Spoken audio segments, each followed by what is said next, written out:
How should you really be eating according to traditional or classical Chinese medicine?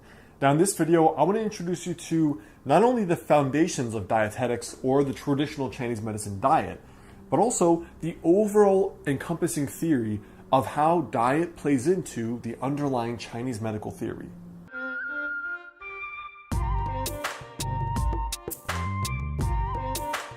Hey guys, I'm Alex Hein, author of the book Master the Day, and current doctoral student in traditional or classical Chinese medicine. So there's a little bit of background theory we need to go through to talk about how diet is approached in classical Chinese medicine. So the very first thing is that organs are associated with certain natures and flavors. So what that means is, for example, the spleen and the stomach are an organ pair that are linked, and they are associated with the flavor of sweet. The lung and large intestine, they are an organ pair, and they are associated with the flavor of spicy or acrid.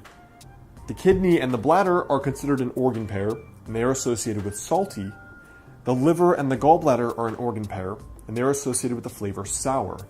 And then the heart and the small intestine are an organ pair, and they are associated with the flavor bitter.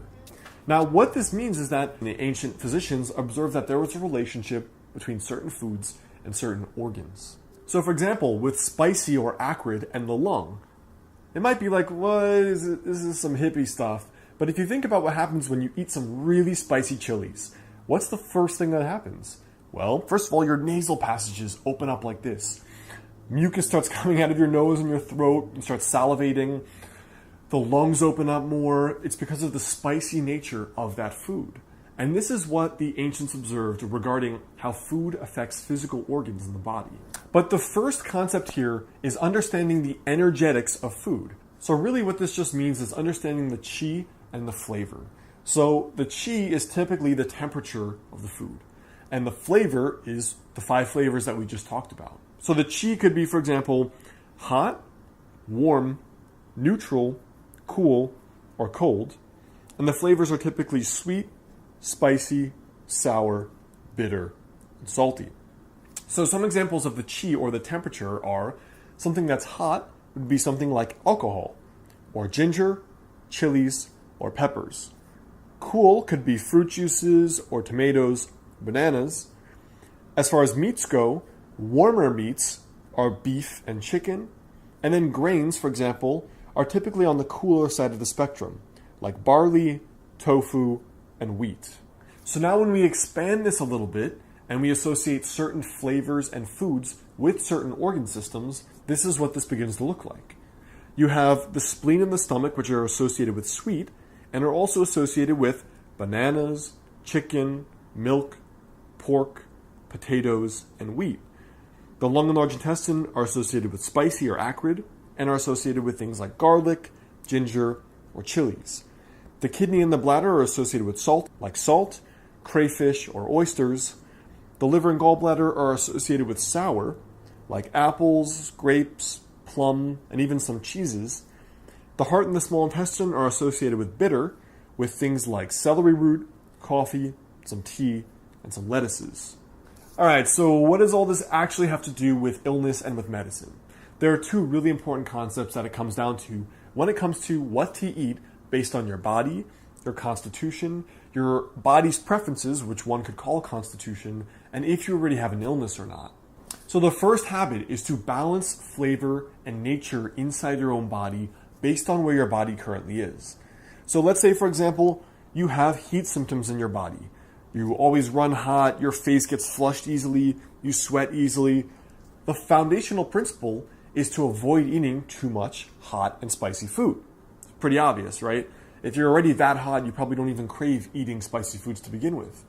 But you can also add in the addition of more cooling foods, cucumber, fruits, some of the grains that we mentioned before, as well as a whole list of cooling things. The second habit is to basically eat in certain ways that are associated with the health of the organ that you may have out of balance. So again, this is not necessarily something that would show up on a biomedical blood test or an exam from your physician. This is a Chinese medical diagnosis. So let's say, for example, like me, you have something called spleen qi deficiency. You show symptoms of bloating, of constipation or even loose stools. You look pale, you're kind of low energy, you feel weak and tired sometimes. This would be a dietary approach for someone with spleen qi deficiency. And some of the key habits would be, for example, avoiding having larger meals, because that by itself puts more stress on the digestive process. Avoiding the overall flavor of excessive sweet, sugar, and sweet things, because if you have a weak spleen, your body's already having a hard time digesting those. Avoiding too many cooling foods, because again, your digestion overall prefers warmth, but especially in the case of a spleen qi deficient person. The fourth would be avoiding dairy, because it's considered cold and damp. And cold is bad for the spleen when there's already weakness, in this case of a person that has a weak spleen. And dampness is, you can associate it with phlegm, for example. Like if you have a whole bunch of yogurt and you have mucus and saliva, that's bad for a person with an already weak spleen. And then finally, you should eat more meat and fish, because we talked about that are more warming. And then have more warming vegetables, warming teas, and warming spices and flavors. And this is considered what's called a constitutional approach to wellness, the overall management of your unique body over the length of your lifetime. These are specific processes and recommendations you should follow, in addition to obviously medical treatment. So I hope that helps. That's kind of a rough introduction to how to balance what to eat and what Chinese dietetics really looks like in regard to your unique constitution. So I hope that helps. The best way to stay in touch is grab my free guide on my website on how to add 10 years to your life with classical or traditional Chinese medicine at alexheine.com/free. And you can watch my most recent videos here and here on similar subjects.